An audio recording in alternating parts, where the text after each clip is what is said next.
네, 마켓 11 2부 시작하겠습니다. 1부 때랑 2부 때 비해서 바뀐 거는 약간 뭐 2.78% 하락하던 코스닥이 3% 넘는다는 건데요. 모르겠어요. 종목 보면 딱 보면 셀트론 하나의 영향이 워낙 크기 때문에 셀트론의 뭐 플러스 1이다, 플러스 2에서 보합이다 이런 거에 따라서 그 정도 움직이는 효과인가 모르겠고요. 여타 뭐 다른 주식들의 흐름이 뭐 갑자기 너무 빠지는 것도 없고 갑자기 올라가는 것도 제 눈에는 별로 없습니다. 그래서 계속 말씀드리지만 큰 의미 없는 종목별로 보는 큰 의미가 없는 것 같고요. 오히려 오늘 목요일이기 때문에 오늘 이분과 함께 그 글로벌 금융시장에 대한 진단 우리는 전문이 아니잖아요. 솔직히 얘기해서 이분과 함께하는 시간 갖도록 합니다. 어느 분이죠? 자, 미달 장우석 부장님 모시겠습니다. 네, 장우석 부장님 안녕하세요. 안녕하십니까? 네, 어떻게 지내셨어요? 네, 연휴 동안 푹 쉬었습니다. 왜냐하면 그 지난 추석 아니 실망이네. 푹 쉬어져요. 지금 이렇게 미국 시장이 난린데. 네. 일단은 시장을 좀 멀리 해야 될 거 아닌가. 네. 계속 본다고 해서 되는 건 아니고요. 그래서 지난 추석 연휴 때는 계속 방송을 했었는데 설날 이번 설날 지난 추석 지난 추석 때 설날은 제가 처음 겪는 거죠. 이번에 살짝 시장을 좀 멀리 하는 바람 이제 멀리하면서 좀 안 봤는데요. 한바탕 떨어져서. 네. 그래서 딱 보니까 오늘 보니까 좀 많이 좀 하락하는 그런 모습이었는데 어쨌거나 좀 우울하실 것 같습니다. 일단 뭐 한국장도 많이 떨어지고 있고 그래서 뭐 세계 시장에 대해서 세계 증시가 과연 뭐 조정장이냐, 그다음 뭐 베어마켓이냐 해서 지금 안 좋은 얘기가 굉장히 많지 않습니까? 그러니까요. 떨어진 거의 이유 중에 아까 제가 소통하는 방송이라고 해서 잠깐 일찍 와서 책장을 봤는데 지난주에 하락은 뭐 이한영 위원님이 안 계셔갖고 그런 거 아니냐는 또 우스갯소리도. 그건 사실이에요. 항상 저는 출장 가면 주가는 좀 많이 떨어져요.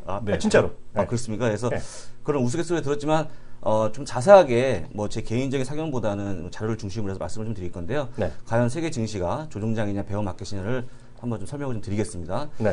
원래 이제 전고점 대비해서 20% 미만 정도의 하락을 보이면 조정장이다. 조정 20% 정도. 그다음에 전고점 대비해서 20% 이상 하락하면 베어마켓이다. 근데 이제 뭐 이게 딱 정해놨다고 해서 무조건 이렇게 따라가야 되는 건 아닌데. 법은 아니죠. 네, 보편적으로 이렇게 봅니다. 그래서 일단 이게 하락장이냐 조정장이냐 뭐 침체장이냐 이런 거에 따라서 뭐 기관들의 전략 달라지기 때문에 이런 부분도 좀 구분을 하셔야 될 것 같고요. 그래서 현재 과연 20% 이상 하락하고 있는 베어마켓이냐를 좀 분석해 드리겠습니다.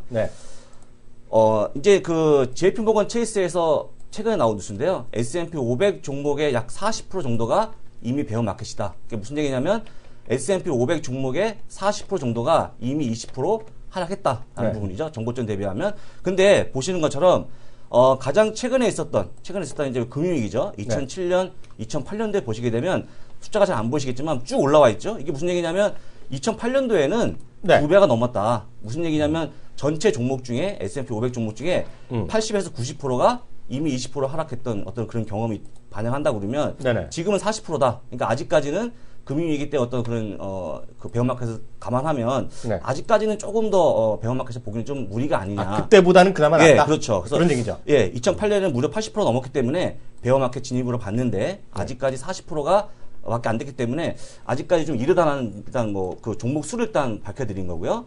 뭐 아까 말씀드린 대로 JP모건 체이스의 자료였습니다. 그 다음에 이제 좀 안 보실 건데요. MSCI 지수 46개국 중 이제 주가 등락을 좀 볼 건데 2월 4일 기준이기 때문에 조금 지금하고는 차이가 있습니다만 거의 비슷합니다. 근데 보시면 46개국 중에서 지금 빨간색이 들어온 것들이 지금 거의 다 20% 이상 하락하고 있는 사실상 베어마켓 진입을 했다고 볼 수 있는 국가들인데요. 보시면 뭐 캐나다, 오스트리아, 그 다음에 프랑스, 독일 쭉 있는데요. 현재 46개국 중 약 한 30개국이 베어마켓에 진입했다고 볼 수 있겠습니다. 그러니까 정고점 대비하면 20% 이상을 하락하고 있다. 떨어진 것이다. 그래서 46개국 중 30개국이니까 상당히 많은 국가가 일단 포함이 되어 있는데 그렇다면 포함되지 않은 국가들 현재까지 20% 미만으로 하락하고 있는 약간 좀 견고한 모습을 보이는 국가들은요. 보시게 되면 미국, 한국, 그다음에 벨기에, 덴마크, 핀란드, 아일랜드, 이스라엘, 스위스, 호주, 칠레, 멕시코, 체코, 남아공, 인도, 말레이시아 총 16개국이죠. 근데 뭐 다른 건 뭐 볼 필요가 없겠습니다만 그나마 이제 20% 미만 하락한 국가에 미국과 한국이 포함되어 있다는 거 상당히 좀 의미 있는 얘기지만 한국은 뭐 사실 상당히 지금 뭐 그 몇 년 동안 주가 흐름이 지지부진하다 보니까 일단 20% 미만 하락하라고 볼 수도 있겠지만 어쨌거나 미국, 한국을 포함해서 총 16개 국가가 아직까지 20% 미만의 하락을 보여주고 있다는 점. 자, 그 다음에 이제 MSCI 지수 베어마켓 시기를 좀 볼 건데요. 크게 보면 5번의 이제 베어마켓 시기가 있었습니다. 이제 좀 과거로 올라가게 되면 1990년도에 주가 하락폭이 한 29% 정도 됐던 기간이 있었고요. 하락 기간이 268일. 그러니까 이게 1990년이니까 상당히 오래전 얘기인데 이때가 뭐였습니까? 이라크가 쿠웨이트를 침공했을 때 그러니까 무려 이제 268일 동안 상당히 오랜 기간 동안 하락을 하면서 약 한 30% 정도의 MSCI 지수가 밀렸다는 부분. 그러니까 30% 이상이죠. 30% 가까이 빠진 거죠. 그 다음에 1998년 7월 20일 날 23% 빠진 날이 있었는데 이때는 뭐냐면요. 아시아의 위기, 또 러시아의 어떤 금융위기, 외환 위기가 왔었죠. 그래서 이때 당시만 해도 약 한 80여일 동안 약 한 24% 정도가 시장에 빠졌습니다. 그러니까 이제 90년도에 약 한 268일 동안 30% 가까이 빠졌고요. 1998년 후반에 약 한 24%가 80일 동안 빠졌고요. 그 다음에 2000년도 다들 기억하시겠지만 IT 버블이 왔었던 시기죠. 그래서 이때는 상당히 오랜 기간 또 빠졌습니다. 926일 동안. 어이구, 3년이 3년. 예, 3년이죠. 3년인데 그러니까요. 무려 50%가 하락했죠. 무려 50%가 하락했습니다. 상당히 많이 떨어진 거죠. 나스닥 끔찍했죠, 그때. 그래서 아까 말씀드린 대로 여전히 20%를 넘어가는 수치를 보여주고 있는데 가장 많이 떨어진 게 아니고 오랜 기간 동안 떨어진 게 아닌가. 근데 다음 하락폭은 뭐 글로벌 금융위기지만 사실 IT 버블 때 3년 동안 떨어졌기 때문에 아마 굉장히 버티기 힘들지 않았다. 그런 시장이었다고 볼 수 있겠고요. 근데 어쨌거나 50% 이상의 하락을 좀 보였습니다. 그 다음에 최근에 이제 2007년도에 다들 아시겠지만 글로벌 금융위기 때 514일 동안 약 한 56%. 뭐 역사적으로 보면 가장 많이 떨어진 시기죠. 약 56%가 떨어지면서 진짜 많은 분들이 뭐 진짜 주식시장을 떠나시고 좀 이젠 끝난 거 아니냐. 저도 이제 현업에 있으면서 상당히 어려운 과정을 봤는데요. 그랬던 시절이었어요. 근데 어쨌거나 약 한 2년 가까이 하락을 했고요. 56% 정도의 하락을 보였습니다. 최근에 보게 되면요. 최근에 베어마켓은요. 약 한 20% 떨어졌던 시기였는데 2011년도에 유럽 위기 또 미국의 신용등급 강등됐던 시기였죠. 그래서 이때는 뭐 155일 동안 약 한 20% 이상의 하락을 맞았습니다. 그래서 전체적으로 좀 보게 되면 5번의 어떤 베어마켓이 있었는데요. 5번의 베어마켓 중에서 가장 많이 오랜 기간 동안 떨어진 것은 IT 버블 붕괴 때 2000년도에 있었던 시기였고요. 그 다음에 가장 크게 떨어졌던 거는 글로벌 금융위기, 그러니까 2007년도 얘기죠. 그래서 약 한 56%가 하락했다는 부분. 그래서 일단 이렇게 보게 되면 아직까지 20%가 안 됐기 때문에 미국이라든지 한국 등 아까 보여드린 16개 국가들은 아직까지 베어마켓 진입으로 보기 어렵고요. 또 46개국, 아까 말씀드린 MSCI 46개국 중 모든 국가가 다 20% 떨어진 게 아니기 때문에 아직까지는 조금 괜찮다라는 말씀을 드리겠습니다. 이거는 이제 아까 말씀드린 대로 46개국 전체가 다 포함된 겁니다. 그래서 전체가 다 이렇게 MSCI 전 세계 주가. 그렇죠. MSCI 전 세계 주가를 말씀드린 거고 나중에 혹시 이걸 녹화해서 보신 분들은 지수가 나오는데 여기 보면 이게 156, 그다음에 325 이게 무슨 얘기냐? 근데 이게 MSCI 지수입니다. 그러니까 미국의 어떤 한국의 특정 국가의 지수가 아니고요. MSCI 46개국을 지수화시킨 거기 때문에 심볼이 뭐예요? MSCI 전 세계 지수가? 심볼은 없죠. 심볼이 없어요? 심볼은 없죠. MSCI 지수를 보고 말씀을 드린 건데 아직까지는 전 세계 국가의 20% 정도의 하락을 못 미쳤기 때문에 아직까지는 베어마켓에서 좀 얘기하기 어렵다. 그 다음에 과거 베어마켓과 다른 점을 보게 되면요. 성장률 둔화를 좀 볼 수가 있는데 90년도에 보게 되면 미국이 89년도에 성장률이 1.9%에서 90년도 가면서 마이너스 0.1%를 보였다는 점. 그 다음에 97년에 전 세계 성장률이 플러스 4.1%에서 98년에는 2.6% 낮아졌다는 점. 그 다음에 2000년도에 미국이 4.1%에서 다시 또 2001년도에 1% 낮아졌다는 점. 그리고 또 2007년도에는 세계 경제가 09년에 0%로 정체를 보였다는 점. 그리고 또 2011년에도 마찬가지죠. 유로존의 2012년, 13년 동안 경기 침체가 이어졌다는 점. 근데 지금 IMF의 올해 전 세계 평균 GDP는요, 약 한 3.4% 전망하기 때문에 아직까지는 성장률 둔화도 얘기하기가 좀 급한 거 아니냐라는 부분입니다. 아까 말씀드린 대로 지금 90년도에 마이너스 0.1%, 98년도에 2.6%, 그 다음에 2000년도에 1.0%, 2007년도에 0%, 그 다음에 2011년도에 경기 침체를 감안하면 아직까지 GDP가 성장을 둔화를 보이는 건 아니다. 아직까지 얘기하기 좀 어렵다는 부분을 말씀을 좀 드렸습니다. 그 다음에 좀 제가 보기에는 가장 중요하다고 보는 부분인데요. 제가 이제 회원님들한테 말씀드린 부분도 이걸 갖고 많이 말씀드리죠. 지금 현재 과거의 베어마켓과 다른 점이 밸류에이션에 있다라는 말씀을 드리는데. 밸류에이션에. 네, 그렇죠. 그래서 CAP라고 해서 경기조정 주가 수익 비율이라고 하는데 현재 17배를 보여주고 있습니다. 근데 지금 보시는 것처럼 우리가 아까 보여드렸던 IT 버블 때는 CAP가 무려 45배에 달했죠. 45배면 지금의 거의 한 3배 정도 수준에 다다르는 거죠. 그리고 또 그때 미쳤을 때죠. 우리나라 미쳤죠. 버블, 벤처 버블일 미쳤죠. 때. 예, 그래서 또 2007년도에 가서 보시게 되면 금융위기 때 보게 되면 금융위기 때도 약 한 30배 수준이었죠. 네. 30배 수준인데 지금 보시게 되면 지금의 어떤 경기 조정 주가 수익 비율을 보게 되면 17배 수준은요. 과거로 돌아가게 되면 약 한 1980년대 중반의 어떤 그런 비율입니다. 그러니까 쉽게 얘기하면 많이 저가 그러니까 메리트가 있다. 많이 싸져 있다는 부분이죠. 그래서 네. 과거에 어떤 베어마켓 진입할 때의 시기처럼 주가가 많이 버블이 껴있다고 보기에는 상당히 어려운 게 아니냐라는 말씀을 드리고 한국도 마찬가지 뭐 PBR이 지금 1배 미만으로 떨어지고 있는 상황이기 때문에 포함해서 말씀드린 겁니다. 그래서 밸류에이션 측면에서 보게 되면 아직 뭐 베어마켓에서 얘기하는 좀 이른 게 아니냐. 또 오히려 싸게 떨어졌기 때문에 장기적 측면에서 보면 네. 사야 되는 거 아니냐라는 좀 말씀을 좀 드릴 거고요. 그래서 네. 현재 다시 한번 말씀드리지만 경기 조정 주가 수익 비율은 네. 현재 17배 수준입니다. 그래서 아까 말씀드린 뭐 그 IT 버블 때 45배였고요. 그 다음에 2007년도 블루가 이제 한 뭐 그때 10년 전 일이지만 한 30배 정도 보였기 때문에 상당히 네. 비쌌다는 부분. 근데 현재는 주가가 많이 싸다는 거 네. 다시 한번 말씀을 좀 드리겠습니다. 근데 사는 건 좋은데 네. 시장은 어떤 주식을 사야 돼? 미국 주식 때문에 다 사는 건 아니잖아요. 좀 잘 다 골라야 사면 되죠. 예. 잘 골라야 지금 되잖아요. 아시겠지만 FANG 그 미국의 IT 대표주들이 지금 많이 빵. 예, 네. 빵이 고전을 하고 있죠. 그래서 네. 지금 뭐 단연 돋보이는 주식은요. 아무래도 일단 뭐 진영학적 리스크가 뭐 많이 나오고 있다 보니까 늘 말씀하셨던 종목들. 제가 그래서 잠깐 차트를 볼 건데 지금 미국 시장에서 그나마 S&P 500의 움직임을 상회하고 있고요. 그 다음에 아주 견고하게 움직이는 종목들은 바로 아까 전 시간에 말씀하신 것 같은데 예, 제가 차트를 좀 준비했거든요. 이제 그 보시는 게 그 빨간색이 로스반 그루만이고요. 로스로 그루만이고 그 다음에 파란색이 로키드 마틴인데 아니 부장님 성격 이상하시네. 네. 전문가님. 저 방송하는 거 왜 보셨어요, 이걸 또?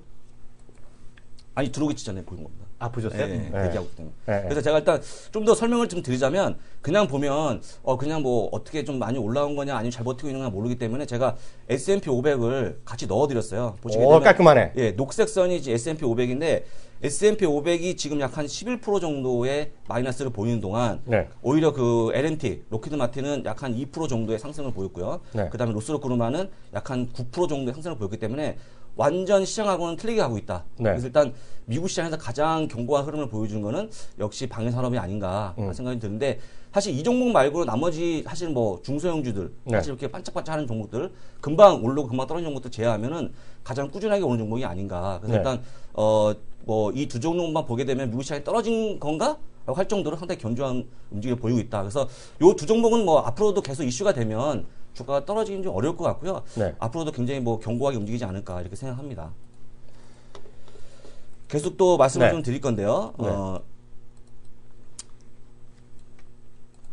자, 베어마켓 직전에 네. 상승폭이 크면 네. 하락폭도 크다는 일단 그 자료가 있는데요. 이것도 역시 과거 사례네요. 예, 네. 이것도 역시 MSCI에서 이제 나온 자료인데요. 보시게 되면 아까 보여드린 대로 베어마켓 직전에 아까 보여드린 대로 뭐 98년도에 약 한 200%가 오르고 나서 한 23% 떨어지고요. 그 다음에 2000년도는 빼고요. 그 다음에 2007년도 보게 되면 이때 금융위기였죠. 약 한 120% 오르고 한 55% 떨어졌죠. 그 다음에 2011년도 유럽발 금융위기가 나왔을 때도 약 한 80% 넘게 오르고 20% 넘게 떨어졌는데 네. 지금 보게 되면 직전 고점을 보게 되면 약 한 76%. 그러니까 전에 봤던 것처럼 뭐 200% 상승하고 그다음에 120% 상승하고 81% 정도 상승하는 것보다 상당히 상승폭이 예전보다는 네. 덜하기 때문에 하락폭도 좀 작지 않겠냐. 그래서 현재 지금 마이너스 17% 정도를 보여주고 있는 거죠. 이게 지금 최근 자료거든요. 보시는 것처럼. 그래서 베어마켓 직전의 상승폭이 크지 않기 때문에 설사 베어마켓이 온다는 게 좀 무리가 아닌가라는 네. 말씀을 보여주는 거죠. 보여주는 차트인데 보시게 되면 2000년대에 진짜 많이 올랐었죠. 200% 오르고 23% 많이 떨어진 건 아닙니다만 약간 뭐 2007년도에 120% 오르고 55% 떨어졌다는 점. 근데 이제 현재는 76% 오르고 약간 17% 떨어졌다는 걸로 감안한다 그러면 베어마켓이라고 보기는 좀 어렵다. 그 다음에 이건 좀 어려운 얘기인데요. 국채 장단기 스프레드로 이제 그 흐름을 보는 건데 원래 이제 10년물, 2년물의 국채 장단기 스프레드 보게 되면 큰 악재가 있었을 때, 뭐 베어마켓이 온다든지 이런 악재가 있었을 때 사실은 그 마이너스로 반영되는 경향이 있습니다. 마이너스가 되는데 이건 역사적으로 보면 나와 있는 거죠. 근데 뭐 1990년, 98년, 2000년, 2007년도에 보면 베어마켓 발생 전에 국채 장단기 스프레드가 당연히 줄어들면서 마이너스로 발생했는데 지금 보게 되면요. 하반기 이후에 1.18%포인트로 현재 지금 마이너스가 아니죠. 그래서 아직까지는 국채 장단기 스프레드가 견고한 모습을 보이고 있다. 그래서 네, 아직까지는요? 예, 이걸 네. 본다 그러면 국채로 본다 그러면 아직까지 베어마켓 전조로 보이지는 안 된다. 근데 이것도 사실 이제 잘 모르시는 분은 이해 못 하시겠지만 그 아까 말씀드린 통계를 보고 말씀드린 거기 때문에 90년, 98년, 2000년도, 2007년도에는 베어마켓 전에는 분명히 마이너스 같다는 점. 근데 현재는 1.18% 포인트로 아직까지 양호한 흐름을 보이고 있다는 점 좀 기억하시면 될 것 같습니다. 그 다음에 또 기관들이 현재 시장을 어떻게 보고 있는지 이것도 이제 그 뱅크 오브 아메리카 ML 펀드에서 펀드 매니저 서베이에 따르면 매달 하는 거예요. 예. 네. 이게 이제 그 여전히 비중 확대 포지션을 유지하고 있다. 주가가 떨어질 때마다 특히 1월 달에 주가가 급락 시에 비중 확대 포지션을 현재 유지하고 있다는 점. 그래서 쌀 때 좀 담아가는 경향이 있다는 점. 그래서 이걸로 보게 돼도 역시나 이제 기관 투자자들도 현재 이 시기에는 주식을 싸게 담고 있구나. 그리고 또 아까 말씀드린 것 좀 차이가 있다 그러면 뭐 안전자산 선호 심리를 해서 현금 자산 비율을 뭐 조금 확대하고 있는 부분. 5.4% 정도 확대하고 있는데 뭐 솔직히 말씀드리면 2009년 이후에 세 번째 높은 수준이긴 합니다만 여전히 주식에 대해서 싸기 네. 때문에 담고 있는 기관 투자가의 모습을 좀 볼 수 있겠고요. 그래서 결론적으로 다 종합해서 말씀을 좀 드리면 세계 증시가 베어마켓으로 보기엔 부족하다는 부분들이 아까 아직까지는. 말씀드린 게 대형 악재가 아직까지 미동반되고 있다는 거. 뭐 추측이죠. 또 위안화 쪽에 어떤 공격하고 있다는 부분들, 또 현재 미국 시장에 대해서 뭐 대형 IT주가 버블이 꼈다는 점 이런 부분들, 또 경기가 안 좋다는 부분들, 중국 경기의 경착륙 이런 부분들은 아직까지는 나타나는 게 아니기 때문에 대형 악재가 미동반됐다는 점. 그 다음에 주요국의 경제 침체 가능성이 낮다. 아직까지는 네네. 낮다는 부분. 그 다음에 아까 제가 이제 계속 말씀드렸던 집중해서 말씀드렸던 부분이 밸류에이션 상당히 좋다. 그러니까 양호한 주가 흐름을 보여주고 있다. 양호한 밸류에이션을 보고 있다. 그러니까 주가가 싸다. 네네. 그 싸다는 부분이고요. 또 채권 시장에서의 높은 장단기 스프레드. 그 다음에 아까 말씀드린 대로 개인이 아닌 기관 투자자들이 투자 심리가 상당히 안정적으로 비중 확대를 하고 있다. 그래서 네. 지금 현재 시장이 떨어질 때마다 기관들은 주식을 담고 있다는 부분. 이렇게 보게 되면 아직까지는 세계 증시가 베어마켓을 보기에는 좀 부족한 점이 아닌가. 하지만 아직까지는 문제가 되고 있다는 점은 3대 악재를 좀 뽑아왔는데요. 제가 보기에는 미국의 금리 인상, 그 다음에 국제 유가의 하락, 그다음에 네. 세 번째는 중국의 금융경제 불안. 이런 부분들은 아직까지 계속 우리가 안고 가야 될 문제가 아닌가. 그래서 이런 것들이 언제쯤 해소될지는 잘 모르겠지만 우리가 이제 아까 말씀드린 베어마켓은 아닐지언정 요 세 가지 문제는 계속 우리가 안고 가야 돼요. 그래서 이제 결론적으로 말씀드리면 현재 주식이 좀 떨어질 때마다 제가 늘 말씀드린 거지만 조금 저점에서 매수하는 그런 자세가 좀 필요하지 않겠나 하는 차원에서 오늘 말씀을 좀 드렸습니다. 근데 전문가님 지금 네. 설명이 다 들었는데요. 그래서 전 세계 MSCI에서 글로벌 마켓에 전 세계 주장 한 번에 묶고 말씀하신 거잖아요. 네, 맞습니다. 근데 그건 이해가 되는데 우리 그 중국이 많이 떨어져 있고요. 네. 베어마켓 완전히 들어가 예, 있고요. 들어갔죠. 그러니까 일본은 아직 아니면 일본도 상당히 어려워지고 있고, 그러니까 우리나라는 아직 고점 대비 아직 여기가 상당히 많은 건데요. 지수로 보면. 네. 어떻게 보세요? 지금 포트폴리오를 어떻게 좀 구성해야 돼요? 여전히 미국 주식을 해야 돼요? 아니면 뭐 중국을 해야 돼요? 일본을 해야 돼요? 하여튼 그냥 100 상태에서 네. 포트폴리오 비중? 솔직히 얘기해 주세요. 제가 그 세미나 때 항상 서두에 말씀드린 게 있습니다. 네. 포트폴리오도 다 중요하고 어떤 종목을 사야 하는 다 중요한데 네. 가장 첫 번째 해야 될 일이 아마 제가 7번 세미나 하면서 공통적으로 말씀드린 부분인데 기억하실 분들이 거의 없으시겠지만 제가 뭐 항상 말씀드리겠죠. 일단은 달러 자산을 보유해야 된다. 홍콩 달러? 아니죠. 미국 달러, US 미국 달러, 달러를 US 달러. 무조건 보유해야 된다. 그게 제가 첫 세미나 때가 아마 작년 작년 가을 그쯤이었는데 그때가 아마 원달러 환율이 1,150원 정도를 보였던 시절이었죠. 근데 오늘 좀 재미난 기사가 있었는데 오히려 그 환전을 해서 네. 미국 달러를 보유했더니 시중 금리보다 훨씬 더 높은 수익을 보였더라. 네. 근데 저희가 누구나 다 미국의 금리 인상 예측할 수 있었고요. 또 미국의 달러가 강세라는 건 누구나 다 예측하셨잖아요. 네. 근데 못한 것 뿐이죠. 제가 다시 말씀드리면 당연히 미국 달러를 보유해야 되고 미국 달러로 보유해서 어떤 투자할 수 있는 부분들, 그게 주식이 됐던 ETF가 됐던 그건 어떤 건 상관없습니다. 다만 중요한 것은 무조건 US 달러를 지금이라도 보유해야 된다는 점. 그게 이제 시장의 어떤 이런 그 어려운 부분을 풀어나가는 첫 번째 단추가 되지 않을까. 이거 개인적인 건지 여쭤봐도 될지 예. 모르겠는데요. 어찌됐건 전문가님도 나이가 있으니까 어느 정도 자산이 있을 거 아니에요. 네. 부채도 있고 자산이 있을 거 아니에요. 네. 집이나 전세 이런 거, 집 전세 이런 거 빼놓고 네. 현금성 자산에 달러 자산이 몇 퍼센트 갖고 있어요? 그러니까 쉽게 해서 한국 원화 자산 말고 비중으로 네. 뭐 5천 달러 이런 게 아니라 비중으로 어느 정도? 솔직히 말씀드리면 네. 저는 제 자산의 30%가 네. 달러를 갖고 있습니다. 달러. 예. 달러 자산. 네, 달러 자산을 갖고 달러 표시 자산 말씀하는 네, 왜냐하면 이건 뭐 저희 집 식구들 보기 때문에 제가 거짓을 못하겠죠. 근데 작년에 다른 건 제가 모르겠습니다. 아까 네. 말씀드린 대로 주식이 어떻게 될지 결론적으로 얘기하면 장기 투자자한테는 지금의 하락이 물론 걱정될 수 있겠지만 네. 크게 어떤 뭐 지금 내가 주식을 팔아야 되나 이런 확신을 바뀌지는 않을 까 생각하는데 중요한 건 뭡니까? 네. 당연히 달러 가치가 높아진다는 거는 제가 봐도 누가 봐도 그거는 확연한 거 아닙니까? 근데 달러 갖고 있다 보면 주식을 사고 싶다? 주식 살 수 있는 거죠. 근데 문제는 달러가 올라갈 거라는 건 작년부터 저희가 너무나도 강하게 예상했던 부분이기 때문에 네. 제가 아마 작년 가을인가요?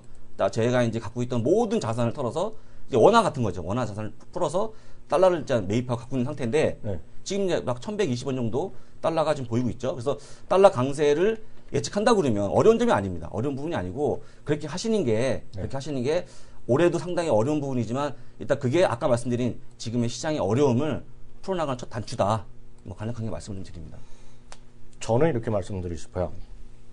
저는 아까 말씀하신 거에 뭐 동의하는 것도 있고 약간 더 다른 것도 있는데 저는 이런 생각 갖고 있어요.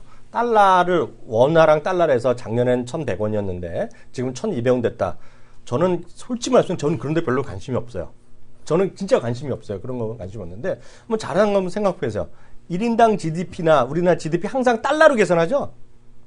달러로 계산하잖아요. 전 세계에 마찬가지잖아요. 그래서 우리나라가 GDP가 떨어진 거 1인당 GDP가 떨어져서 어쩐다 맨날 뭐 얘기하잖아요. 환율 때문에 어쩌다 얘기 많이 하는데요. 저는 특히 여기서 저희 방송 들으신 분 중에 예를 들어서 뭐 연세가 70 정도 네. 뭐 65 이상 되셔서 완전히 은퇴하셨다. 예? 그런 분들은 상관없다고 보고 있는데요.